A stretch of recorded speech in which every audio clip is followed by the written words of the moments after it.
आज के इस वीडियो लेक्चर में हम बात करने वाले हैं बॉन्ड एंगल की। एंड जब भी आप बॉन्ड एंगल के क्वेश्चन सॉल्व करोगे तो वन बाय वन कुछ स्टेप्स को आपको फॉलो करनी होगी। तो हम वही डिस्कस करने वाले हैं कि आपको कौन कौन सी स्टेप्स फॉलो करनी होती है। तो जब भी सबसे पहले बॉन्ड एंगल के आप क्वेश्चन देखोगे, आपको पहले स्टेप में देखना है परसेंटेज एज कैरेक्टर। क्या चेक करोगे आप? Percentage s character. जैसे आपके पास क्वेश्चन आता है CH4 BCl3 एंड BeCl2 के बॉन्ड एंगल के बारे में आपको कंपेयर करना है, तो आपको यहाँ पे चेक करना होगा परसेंटेज एज कैरेक्टर। जैसे अगर हम CH4 की बात करें तो इसका हाइब्रिडाइजेशन होगा sp3। परसेंटेज एज कैरेक्टर मतलब आपको क्या निकालना होगा? इसका हाइब्रिडेशन निकालना होगा। और हाइब्रिडेशन निकालने के लिए हम क्या करते हैं? एक फॉर्मूले का यूज करते हैं। तो उसके अकॉर्डिंग हम यहाँ पे परसेंटेज एज कैरेक्टर निकाल लेते हैं। अब इसका हाइब्रिडेशन आता है sp3, BCl3 का आपका हाइब्रिडेशन आएगा sp2 एंड BeCl2 का हाइब्रिडेशन होता है sp। तो इसको देख के हमें ये समझ में आता है कि सबसे ज्यादा परसेंटेज एज कैरेक्टर किसके केस में होगा? BeCl2 के केस में होगा। तो हमारे लिए बॉन्ड एंगल का ऑर्डर क्या हो जाएगा? BeCl2 then BCl3 and CH4। इतना समझ में आता है। तो ये वाला स्टेप अपने को तब देखना है जब आपके पास में सारे के सारे इलेक्ट्रॉन पेयर बॉन्ड पेयर के इक्वल है। इट मींस जब भी आप हाइब्रिडेशन निकालते हो तो क्या चेक करते हो? Electron pair.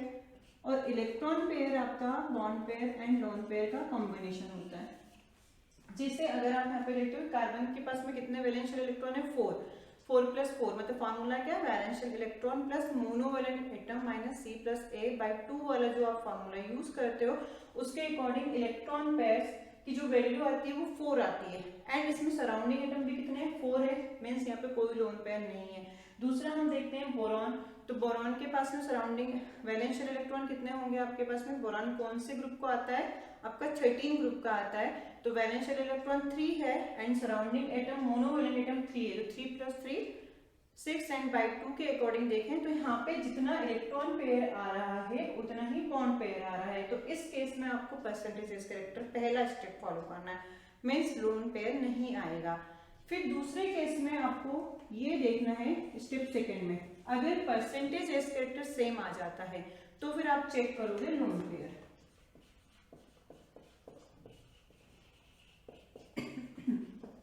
अब जैसे कि यहाँ पे bond angle and percentage s character का जो रिलेशन निकला था वो क्या आया था? Bond angle is directly proportional to percentage s character.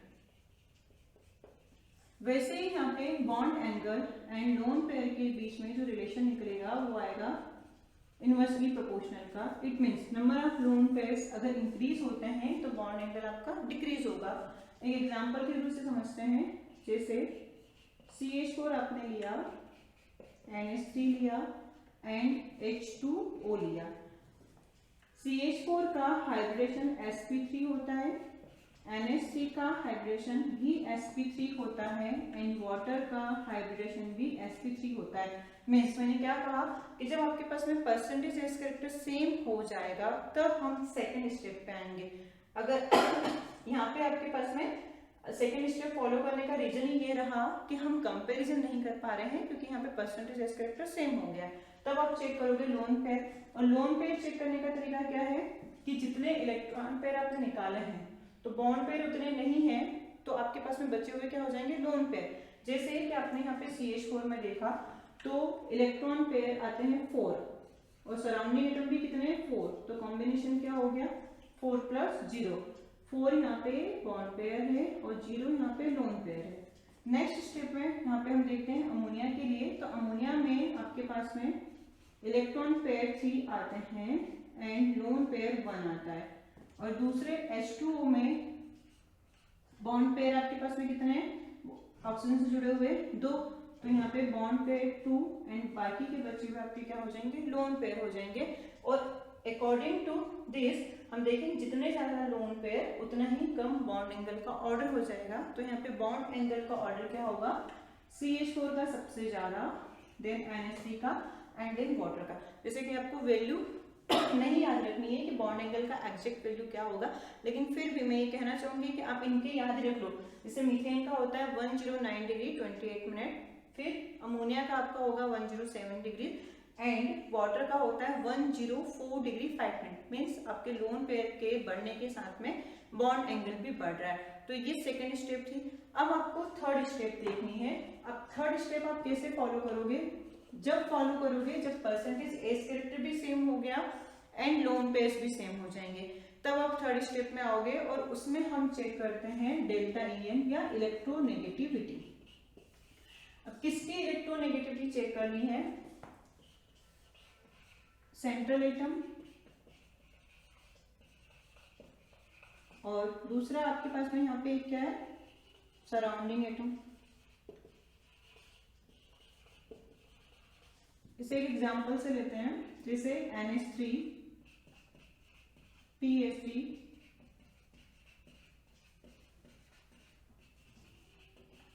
ये आपके 15 ग्रुप के हाइड्राइड्स हैं। यहाँ पे अगर हम बात करें सभी सेम ग्रुप के हैं तो but obviously percentage s character same होगा। जैसे अभी देखा कि NH3 का परसेंटेज एज कैरेक्टर मतलब हाइब्रिडेशन क्या आया यहाँ पे? sp3 आया। तो ग्रुप में सभी के पास में सराउंडिंग एटम सेम है, इसलिए आपके लिए sp3 हाइब्रिडाइज्ड ही होंगे ये सभी। दूसरा हमें क्या देखना है कि इनके पास में लोन पेयर भी सेम होंगे क्योंकि ये सेम ग्रुप के। तो अभी जैसे मैंने कहा कि अगर हमारे पास में percentage s character and lone pair same हो जाते हैं तब हम बात करते हैं EN की। और सेंट्रल एटम की EN, अगर आपके पास में EN ऑफ सेंट्रल एटम देखें तो टॉप टू बॉटम जाने पर क्या होता है? टॉप टू बॉटम जाने पर किसी भी ग्रुप में इलेक्ट्रोनेगेटिविटी डिक्रीज होती है। मीन्स नाइट्रोजन की इलेक्ट्रोनेगेटिविटी सबसे ज्यादा होगी एंड बिस्मुथ की सबसे कम होगी। और यहाँ पे जो bond angle and central atom की इलेक्ट्रोनेगेटिविटी के बीच में जो रिलेशन निकल के आएगा वो होता है डायरेक्टली प्रोपोर्शनल का। इट मीन्स यहाँ पे NH3 का बॉन्ड एंगल सबसे ज्यादा होगा एंड सबसे कम बॉन्ड एंगल किसका हो जाएगा? यहाँ पे BISC का। तो ऑर्डर यहाँ पे हो जाएगा NH3 PH3 ASH3 then SbH3 and BiH3। इतना समझ में आया? फिर नेक्स्ट हमारे पास होता है सराउंडिंग एटम का। अब यहाँ पे हमने EN ऑफ सेंट्रल एटम क्यों चेक किया? क्योंकि यहाँ पे आपके पास में सराउंडिंग एटम तो सेम आ रहा था लेकिन सेंट्रल एटम चेंज हो रहा है।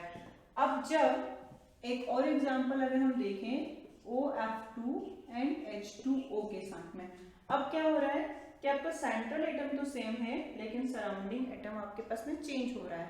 तब हम चेक करेंगे सराउंडिंग एटम की EN and EN of surrounding atom is inversely proportional to bond angle. अब यहाँ पे आपको ये चीज ध्यान रखनी है कि हम किसी पर्टिकुलर ग्रुप में यहाँ पे बात करेंगे सेंट्रल एटम की EN, जैसे फर्स्ट अपने यहाँ पे किसका देखा 15 ग्रुप में, वैसे ही आप क्या देख सकते हो H2O के नीचे आप जो ग्रुप वाइज बात करोगे H2S H2AC, वहां पे आप कौन सा वाला फॉर्मूला मतलब कौन सा वाला फंडा अप्लाई करोगे? सेंट्रल एटम की इलेक्ट्रोनेगेटिविटी का, मतलब ग्रुप में होना चाहिए सेम। वैसे ही यहाँ पे मैं ये कहना चाहूंगी जब आप सराउंडिंग एटम की EN वाला फंडा अप्लाई करोगे तो पर्टिकुलर सेम ग्रुप के होना चाहिए या फिर इनके एटम में एलिमेंट्स में बहुत ज्यादा साइज का डिफरेंस नहीं होना चाहिए। तो यहाँ पे OF2 एंड H2 की अगर मैं बात करूं तो मेरे पास में हाइड्रोजन एंड फ्लोरीन की इलेक्ट्रोनेगेटिविटी में से फ्लोरीन की इलेक्ट्रोनेगेटिविटी क्या होगी? ज्यादा होगी। EN ऑफ फ्लोरीन ज्यादा है और यहाँ पे EN ऑफ हाइड्रोजन कम है। और सराउंडिंग एटम की इलेक्ट्रोनेगेटिविटी बॉन्ड एंगल की क्या है? इनवर्सली प्रोपोर्शनल है। मींस जिस सराउंडिंग एटम की EN ज्यादा होगी उसका बॉन्ड एंगल क्या होगा? कम होगा। मीन्स यहाँ पे OF2 एंड H2O में बॉन्ड एंगल का ऑर्डर क्या आना चाहिए? H2O की बॉन्ड एंगल ज्यादा होगी एज कंपेयर टू OF2। अब ऐसा क्यों होता है?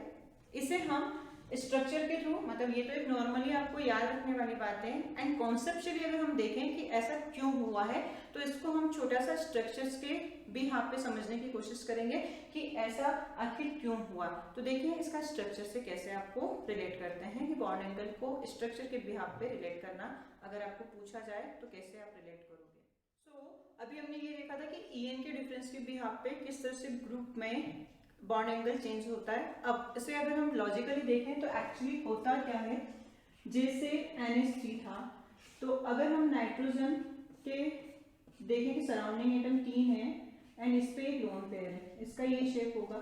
एंड वी नो दैट कि nitrogen is a more electronegative element and hydrogen as compare to nitrogen less electronegative होगा। तो यहाँ पे नाइट्रोजन के ऊपर आता है partial negative charge, sorry, and hydrogen के ऊपर आता है पार्शियल पॉजिटिव चार्ज। एंड ये जो पार्शियल नेगेटिव चार्ज है इस लोन पेयर को क्या करता है, रिपेल करेगा और रिपल्शन की वजह से ये दूर जाएगा। जब ये दूर जाएगा तो यहाँ पे बॉन्ड एंगल क्या हो जाता है, बढ़ जाता है। इसीलिए मैंने कहा था कि En of central atom is directly proportional to bond angle. दूसरी चीज हमने बात की थी सराउंडिंग एटम के इनवर्सली प्रोपोर्शनल होता है, तो वो भी समझते हैं। जिसे O एंड F2 में हमने देखा था, तो ऑक्सीजन, फ्लोरीन एंड क्लोरीन। अब अगर हम इन दोनों में कंपेयर करें तो फ्लोरीन की इलेक्ट्रोनेगेटिविटी ज्यादा है, ये मोर इलेक्ट्रोनेगेटिव है, और ये लेस इलेक्ट्रोनेगेटिव है। इसलिए फ्लोरीन पे तो आता है आपका delta negative charge and oxygen पे आता है आपका डेल्टा पॉजिटिव चार्ज। एंड अभी यहाँ पे दो लोन पेयर प्रेजेंट है, तो यहाँ पे नेगेटिव और पॉजिटिव में क्या होगा, अट्रैक्शन होगा, और ये इसे क्या करेगा, अट्रैक्ट करेगा। इसलिए यहाँ पे बॉन्ड एंगल क्या हो जाता है, श्रिंक हो जाता है, मतलब कम हो जाता है। इसलिए सराउंडिंग एटम के ये इनवर्सली प्रोपोर्शनल होता है, मतलब सराउंडिंग एटम के En के ये इनवर्सली प्रोपोर्शनल होता है। और यहाँ पे हमने देखा कि जितना सेंट्रल एटम का इलेक्ट्रोनेगेटिविटी होगा ज्यादा, उतना ही बॉन्ड एंगल ज्यादा होगा। लेकिन आपको यहाँ पे एक चीज ये ध्यान रखनी है कि जो यहाँ पे OF2 एंड H2O मैंने बताया, अगर आपके पास में क्वेश्चन आता है Cl2 H2O एंड OF2 के बीच में, तो यहाँ पे मैंने ये कहा था कि आपको ये देखना पड़ेगा कि जो साइज है एलिमेंट का वो बहुत ज्यादा डिफर नहीं होना चाहिए। अगर वो डिफर होता है Cl2O, सॉरी यहाँ पे Cl2O था, अगर आप उसके अकॉर्डिंग यहाँ पे कंपैरिजन करने जाओगे तो आपका क्वेश्चन गलत हो जाएगा।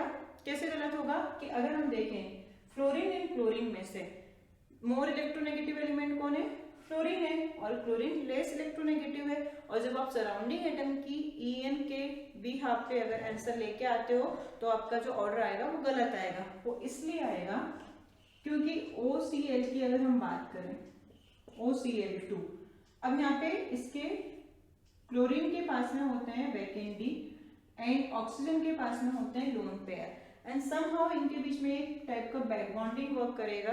पहला रीजन तो ये होगा जिसे हम आगे की स्टेप्स में लेने वाले हैं। अभी इसे हम और आसान तरीके से ऐसे समझ सकते हैं कि क्लोरीन एंड क्लोरीन का साइज बहुत बड़ा होगा